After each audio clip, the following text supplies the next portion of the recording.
Prime Minister James Marape touched down at Jackson's airport at 9 o'clock this morning, accompanied by the Governor of Southern Highlands, William Powie, and welcomed home by a group of government ministers. He described his trip to China as a success and thanked the Chinese ambassador to PNG for preparing well this trip, ensuring that the Chinese president was well informed on PNG's needs.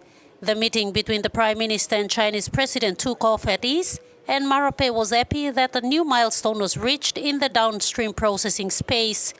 China came down to us at our level, at nation-to-nation conversations. They clearly understood our focus on commerce and trade, and that conversation became the biggest winner for us.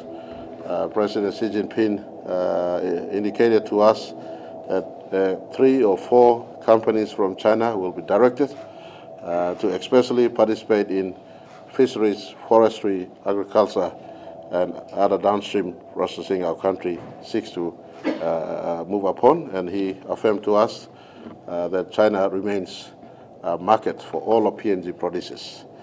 He said in his tenure as Prime Minister, he has met different heads of governments at bilateral and trade talks, but none of them have ever committed to invest in this space. China was the first to make a 100% commitment to invest in downstream processing.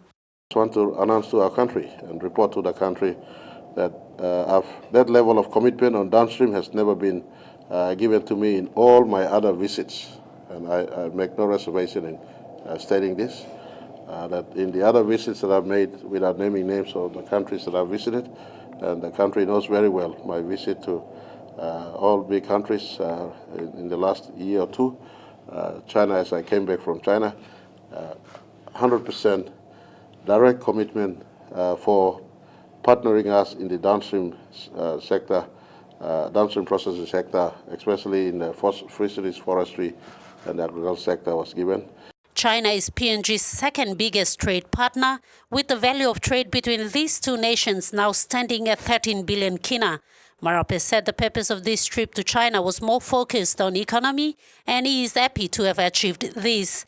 Other positive outcomes from this trip include the use of Chinese yuan for direct trade between China and PNG, a lift on the